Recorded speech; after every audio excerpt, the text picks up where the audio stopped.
Okay, let's unpack this. Welcome to the deep dive. We're here to turn, dense info into something you can use right away.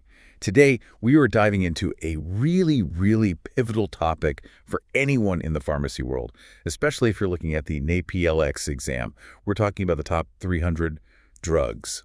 Our mission, really, for this deep dive is to build that rock-solid foundation, mastering the generic names, the brand names, their main indications, crucial warnings, and those little high-yield clinical tips. Yeah. We're pulling this straight from a source you can trust, the McGraw-Hill's NAPLEX Review Guide, Appendix A, and adding some practical insights, too.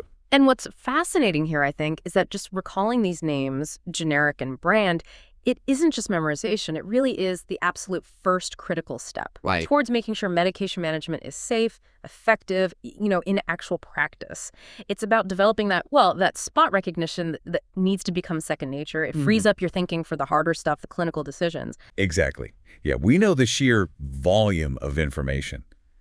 It can feel overwhelming for pharmacy students. Oh, absolutely. But this deep dive, we're designing it to be your direct path to recognizing what's essential. You won't just know the names, you'll start to get why each one matters. And that's key, right? For the exam, sure, but also for taking care of patients down the line. Absolutely. This foundational knowledge, even when we just start with the names today, it's the bedrock. It enables all the critical thinking that comes later. You can't really analyze a drug's mechanism or, its side effects or even talk to a patient effectively if you don't instantly know what drug you're dealing with. Makes sense. So it kind of raises an important question for you listening. How confident are you right now linking these names to what they do, their key details? That's really what we're challenging you on today. Absolutely. So let's just jump right in. First segment, we're looking at some key cardiovascular drugs and antibiotics. Starting with one you will definitely see constantly, Lisinopril. That's Lisinoprile. Pronounced Lisinopril, its most common brand name. Zestril. Zestril. Vestril. Zestril, right. And knowing Lisinopril and Zestril, being able to swap them in your head instantly is vital. Clinically, it's an ACE inhibitor. Its main jobs are hypertension, heart failure, also used after a heart attack, post-myocardial infarction. Okay. For exams, definitely know the class, ACE inhibitor. And a key clinical pearl, something you'll absolutely see, is the potential for that persistent dry cough. Ah, the cough, yes. And more seriously, angioedema. That's often why patients get switched off it, maybe to an ARB like valsartan. So knowing why someone might stop taking it angioedema makes recognizing the drug even more critical. That's a really crucial point, because it's not just what it is, but why someone might stop it. That's super practical. Okay, next up, another cornerstone in cardiovascular health, Atorvastatin, Atorvastatin, pronounced Atorvastatin, and the brand name is Lipitor. Lipitor. Right. Atorvastatin or Lipitor. It's a statin, technically an HMG-CoA reductase inhibitor, prescribed for hyperlipidemia, high cholesterol basically, and to cut the risk of cardiovascular events. Very common. Oh, incredibly common. Did you know statins are among the most prescribed drugs globally? Lipitor itself made billions at its peak. So this ubiquity, it means recognizing it isn't just academic, it's a daily need for patient safety. Wow. Now, it doesn't have a black box warning, but a serious adverse effect to know, especially for exams, is rhabdomyolysis. It's rare, but it's severe muscle breakdown. Rhabdo, yeah. And a clinical pearl for statins like Atorvastatin, usually given the evening. Though Atorvastatin is a bit more flexible because it has a longer half-life. That's a good high-yield fact. No, that ubiquity really does drive it home. Okay, moving on. Metoprolol Succinate.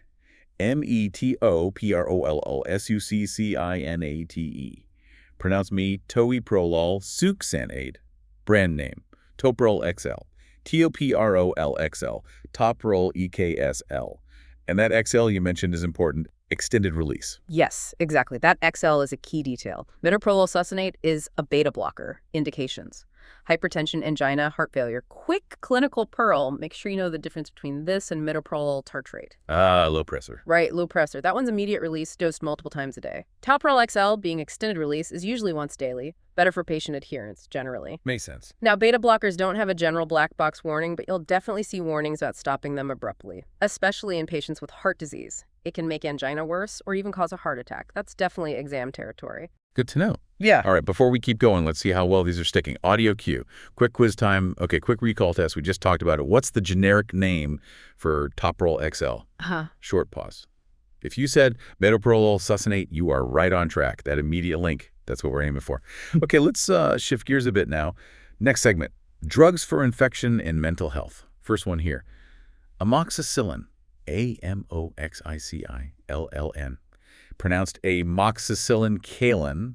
Brand name, you've probably heard this one a lot, Amoxil, Amoxil, AMOK. Precisely. Amoxicillin. It's a penicillin-class antibiotic used really broadly for various bacterial infections. Think ear infections, strep throat, some lung infections. Right. You often see it combined with clavulanate, that's augmentin, to make it work against more bacteria. Usually tolerated okay, but a key side effect is diarrhea. And, of course, allergic reactions, rash, even anaphylaxis, critical to remember those. Definitely. And for your exams, here's a tricky one. Some patients with infectious mononucleosis can get a non-allergic rash if they take amoxicillin. That pops up on tests. Oh, that is a good pearl. Very specific, helps it stick.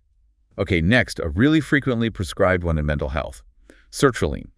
Sertraline, pronounced Sertraline, and its brand name, Zoloft. Zoloft, Zoh-Loft. Sertraline, or Zoloft, it's an SSRI selective serotonin reuptake inhibitor. Main uses: major depressive disorder, OCD, obsessive-compulsive disorder, panic disorder, social anxiety disorder, often a first-line choice. Okay. Now, like all antidepressants, sertraline does carry a black box warning. Audio cue. Black box warning alert. There's an increased risk of suicidal thoughts and behaviors, particularly in children, adolescents, and young adults up to age 24. That's a critical point for exams, for counseling, everything. Absolutely critical. And a useful clinical pearl to tuck away. Sexual dysfunction is a very common side effect, often impacts whether patients stick with the medication. That black box warning alone just underscores how vital it is to know this drug inside out.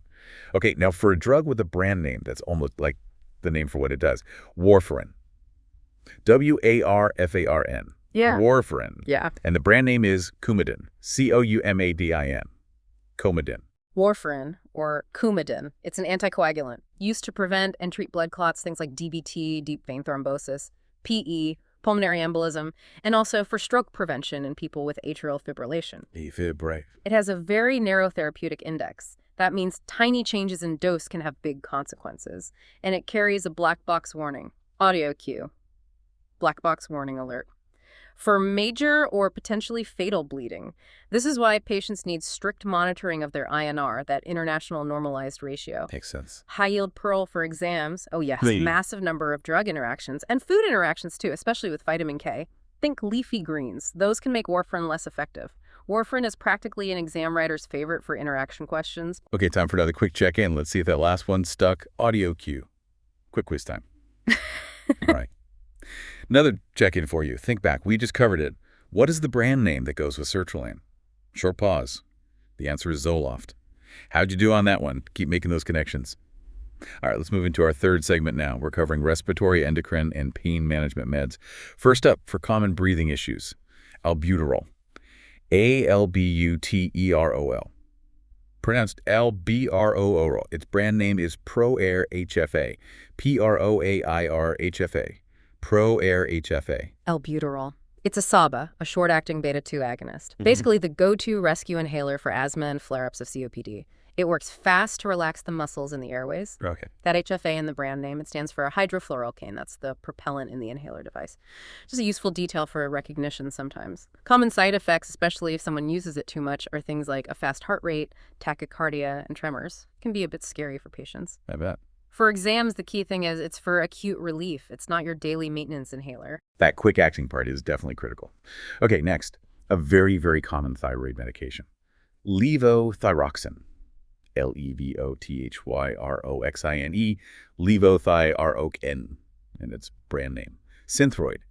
Synthroid. Synthroid. Levothyroxine, or Synthroid. It's basically synthetic thyroid hormone, T4, used for hypothyroidism when the thyroid isn't making enough hormone, also used sometimes after thyroid cancer. It's consistently one of the most prescribed drugs in the U.S., huge volume. Wow. It does have a black box warning. Audio cue, black box warning alert. This one's important. It warns against using it for weight loss or to treat obesity. Doesn't work well for that and can actually be dangerous, even toxic. Really important counseling point. Definitely. And the critical clinical pearl, this is a classic exam question. It must be taken on an empty stomach, usually 30 to 60 minutes before breakfast. And importantly, kept separate from things like calcium, iron, antacids. At least 4 hours apart, they mess with its absorption significantly. That absorption point. Yeah, that's one of those key patient counseling things. Okay, for pain management, let's discuss Hydrocodone APAP, HYDROCODONE/APAP, Hydrocodone APAP. Its brand name is Norco, Norco, Norco. Hydrocodone APAP, it's a combination. An opioid pain reliever, hydrocodone plus acetaminophen, which is AP or Tylenol, indicated for moderate to severe pain. The combination hits pain from two different angles. Right. It carries a significant black box warning, audio cue, black box warning alert, multiple parts actually, addiction, abuse, misuse potential, respiratory depression, slowing breathing, and importantly, because of the APAP hepatotoxicity, liver damage. Yeah, that AP part is key. Absolutely. So the crucial clinical pearl for exams and definitely for practice, watch that total daily dose of acetaminophen from all sources because lots of over-the-counter products have it too, and it adds up quickly, risking liver damage. That's a big one. Mixing a potent opioid with something so common needs real awareness. Okay, finally for this segment, an essential insulin. Insulin Glargine. INSULIN-GLARGINE. Insulin Glargine, brand name Lantus, LANTUS, Lantus.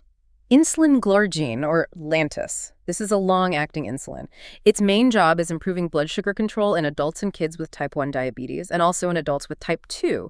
It's known for its sort of peakless profile. Provides a steady, long-lasting effect, usually just dosed once a day. Okay. No specific black box warning, just for Glargine. But like all insulins, the big serious risk is hypoglycemia, low blood sugar. That can be dangerous. High-yield clinical pearl here. Emphasize to patients they should never mix insulin Glargine Lantus with other insulins or liquids in the same syringe. It can mess up how it works, change its timing, and lead to really unpredictable blood sugar. Very important detail. All right, one last mental workout for this deep dive. Audio cue. Quick quiz time. Okay, last quiz for today. Can you recall the generic name for Lantus? Short pause. That would be insulin Glargine. Fantastic job if you nailed that one. So what does this all actually mean for you? Well, we've hit 10 absolutely foundational drug pairings generic, brand from that top 300 list, pulled from the McGraw-Hill Guide. And we've layered in their main uses, those critical warnings, the practical clinical tips. Mastering these pairs and the facts read alongside them, it's fundamental. It's really non-negotiable for pharmacy students, especially gearing up for exams like the NAPLEX. It means you've taken a really significant step today in building that core knowledge, moving past just recall towards, deeper understanding. Yeah. And remember, this is just the beginning of a pretty critical list. Yeah, and if we connect this to the bigger picture, while today was really focused on recognition, those foundational facts, the names, indications, key warnings, knowing these is the essential gateway. It lets you grasp their full clinical significance later on. Their mechanisms, all the subtle patient things that come up. Right. Critical thinking in pharmacy, it always starts with clear, immediate identification.